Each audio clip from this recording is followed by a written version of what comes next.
That's where we find our Alese Underwood. And Alese, I know you even spoke with some of the homeowners there. One of them, I understand it was even their birthday. What more can you tell us? Yeah, Leanne, you know, this is a scene where we have families here trying to figure out what to do next, picking up what they can have left of their homes. As you mentioned, San Antonio firefighters are still here keeping an eye on things. I'm going to flip the camera so you guys can see a little bit better. Here is this one family, especially the family of a 91-year-old man and his wife who live in this home right here. They had built this back in 1950, and they've lived here for a very long time. It was actually his birthday. He and his wife were asleep, he tells me, when they heard a boom coming from over here. This is where arson investigators believe the fire started on this home. It went in this car just about an hour or so ago. It spread in there, blew out those windows. But as you can see from this driveway, just a lot of destruction here. A very sad situation. As I said, arson investigators trying to figure out exactly what caused this. But you do have family members here trying to figure out what to do next, finding what belongings they have in their home.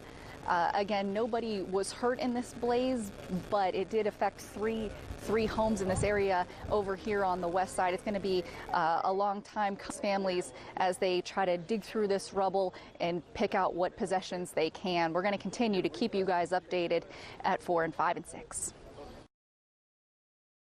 Alese, tell us about the investigation. Well, Victor, at this point, the investigation has wrapped up, but I am right in the thick of the area where those human remains were found and where that skull was found. I'll tell you a little bit. All through this entire area, you have very thick brush, just like this right here. See how tall that is? It goes all the way up to my knees. So certainly investigators were very busy today. Now, as you mentioned, that human skull was fully intact. So things and records like dental records are going to be extremely important for investigators and the Emmy's office. Now I'm going to step out of the way here so you can see a little bit more of this area. If you look up right here, you can still see where the markings were, those orange and blue circles. That's where they found some evidence, some remains. All those remains were bones that were told.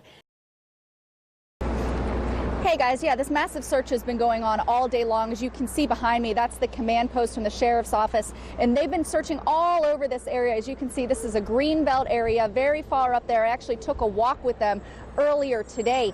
Now, the sheriff's office also tells me that they're going to be wrapping it up here pretty soon, and that it's possible tomorrow they could move to another location. We're going to continue to keep you updated on that. Meanwhile, her husband remains in custody, but I do want you to see some of this video we shot earlier today. These are sounds of Breckenridge Park.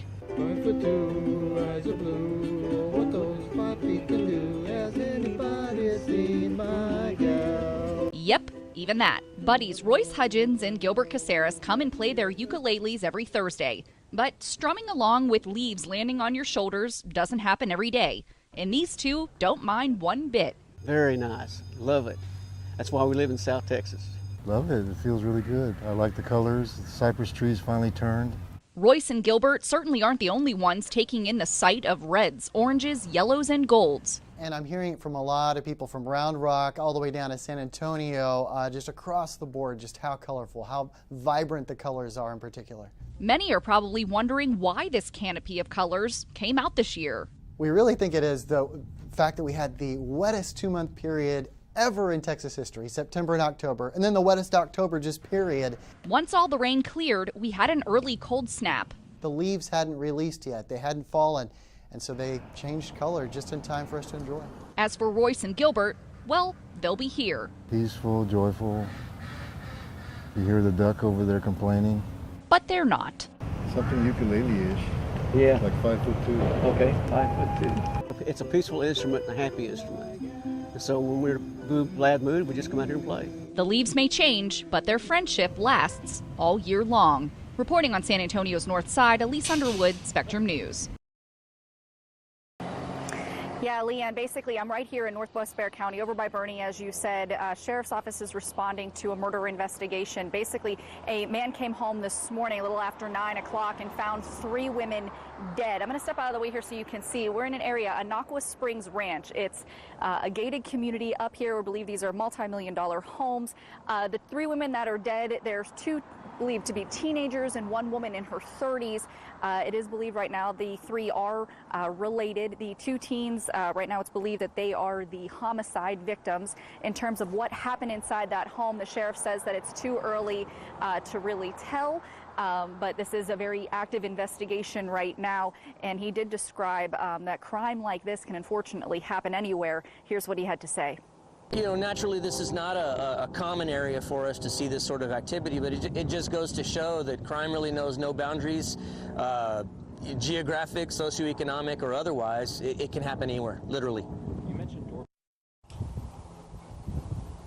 Again, a lot of unanswered questions and a lot of investigation that's going on behind me here. Again, up in this part of this gated community, multi-million-dollar homes, going to be a long time up there. 3 women dead, 1 in her 30s, 2 teenagers. We're going to continue to keep you updated on any new information as it becomes available, both on air and online and on our social media pages.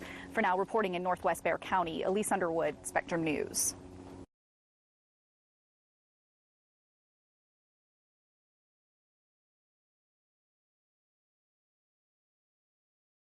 The problem is, we've heard people don't know how long stuff will be left sitting out. Our Alese Underwood checked in with the city to find out. Well, if you live in the city of Live Oak and you're worried about your bulk collection, maybe you think it's running a little bit behind, well, I checked in with the city to see what's going on. Twice a year, Waste Management offers for us a bulk pickup. Live Oak City Manager Scott Wayman says it may feel like collection is behind, but technically it's still on track. It started April 1st and takes 3 weeks to finish. There's 5,000 residential units. Sometimes our residents will have their cars parked in front of the stacks, and sometimes they intermingle their bulk with the brush, and that takes a little longer as well. Wayman says recent rain slowed things down one Saturday, but he's confident they'll get it done. But they've been working around the clock. They've got 3 trucks out there right now. They've got 2 of the rear end loaders and then 1 with the big grabber, and you'll see it out on the streets. The city has even set up a map on their Facebook page to help people see the zones. They've divided up into 7 zones, and they're moving into zone 5 now. And 6 and 7 are next. Yes, a lot of cities provide like a big dumpster and a lot up by City Hall, and residents have to pick it up and haul it and drop it off themselves. And so this is a service that Waste Management through the City of Live Oak provides that's paid for by your trash fees. Again, the city is trying to keep pickup within that standard 3-week time frame, but if for some reason you think you might have been accidentally skipped or if you missed your day, they say don't worry, you can always call their office and they'll reschedule something for you. For now, reporting in Live Oak, Alese Underwood, Spectrum News.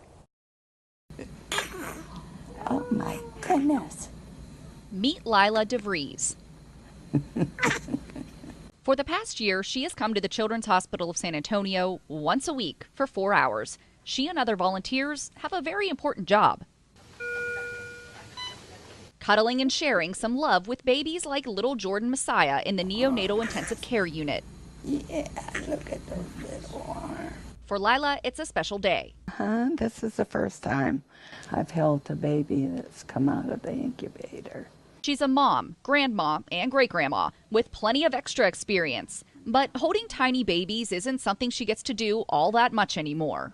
It makes me feel good. It makes me feel like I'm doing something that I've always wanted to do. Just having somebody to love them and hold them helps them to get better faster, to get closer to going home faster. For whatever reason, they may not have somebody here to hold them all the time, so that love, whether it be us or a volunteer, helps them to do better. It's a great way to volunteer, but there's a few steps to go through, like a health screen, an orientation, flu shots, and everybody that comes into our unit, they scrub in from their hands to their elbows for 15 seconds to help reduce the risk of infection. Just extra precaution, they can wear a mask, and then we wear gowns. For Lila, goodness gracious. Well, she's just grateful. You're on TV and you don't even know it. I always said that I'd like to be a rocking grandma. It came true. It's a blessing to me. Reporting in downtown, Alese Underwood, Spectrum News.